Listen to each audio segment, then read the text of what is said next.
Kwa majina naitwa Jumanne Mwankoo, ni kaimu katibu tawala wa mkoa. Siku hii ya leo tumefanya usafi katika maeneo mawili ikiwemo hospitali ya rufaa ya mkoa wa Ruvuma pamoja na eneo hili la soko kuu. Tunawashukuru sana wananchi, wamejitokeza kwa wingi katika kufanya usafi, na tuombe hii ndio iwe mwendelezo wa utamaduni wetu wa kufanya usafi katika maeneo yetu ya umma, lakini pamoja na maeneo ya makazi.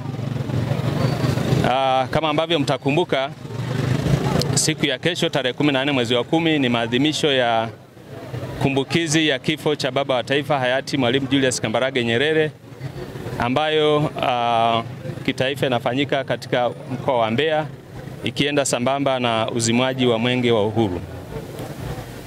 Kama ambavyo mtakumbuka, moja ya falsafa kubwa za Mwalimu Julius Kambarage Nyerere ilikuwa ni uhuru na kazi.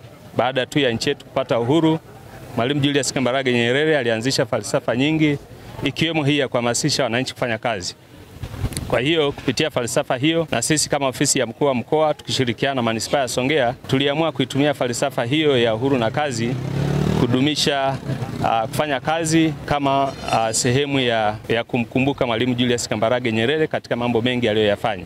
Baada ya shughuli hii ya usafi, kutakuwa na zoezi la upimaji wa afya, na nitoe wito kwa wananchi wote kujitokeza kwa ajili ya kupima afya zao. Zoezi hili linafanyika ni bure, hakuna gharama yoyote ambayo wananchi watatakiwa kuchangia. Lakini baada ya zoezi hili, kesho ambapo ndo siku yenyewe ya maadhimisho ya siku ya kumbukizi ya kifo cha hayati Mwalimu Julius Kambarage Nyerere, pia tutakuwa na shughuli nyingi ambazo zimepangwa kufanyika. Mojawapo asubuhi tatanguliwa na zoezi la kufanya mazoezi kwa maana ya jogging, lakini mchana kutakuwa na michezo mingi ambayo itafanyika katika uwanja wa Majimaji. Kwa hiyo nitumia nafasi hii kutoa wito kwa wananchi wote kujitokeza kushiriki katika shughuli ambazo zimepangwa kufanyika hiyo kesho, ambayo ndo kilele cha maadhimisho ya kumbukizi ya kifo cha hayati Mwalimu Julius Kambarage Nyerere. Moja ya mambo ambayo Mwalimu Julius Kambarage Nyerere alikuwa anayahimiza katika uongozi wake ilikuwa ni uzingatiaji wa demokrasia.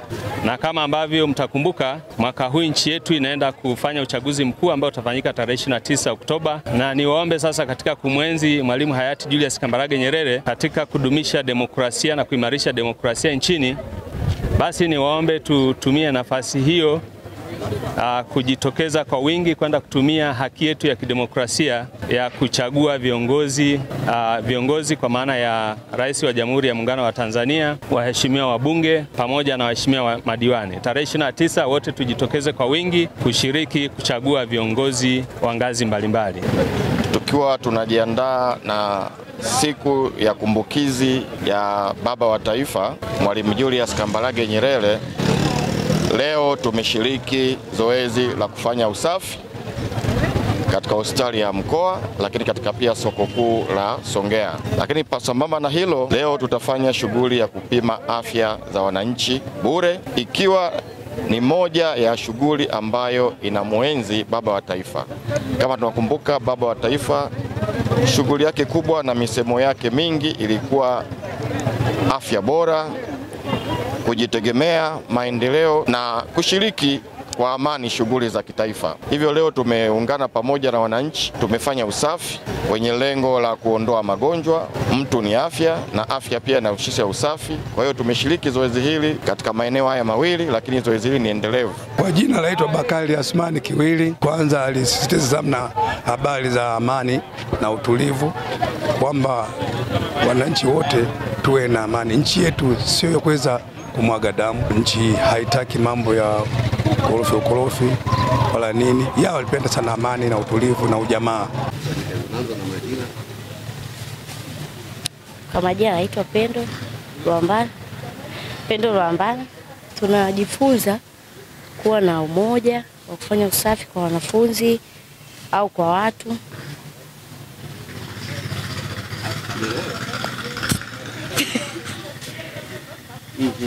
Leo mmekusanyika hapa, unafikiri ni kitu gani sasa baada ya kutoka hapa kitaongezeka kwenye maisha yetu ya kila siku? Kitu kitakachoongezeka? Kitaongezeka kuwa na juhudi ya kufanya usafi na kuwa na umoja.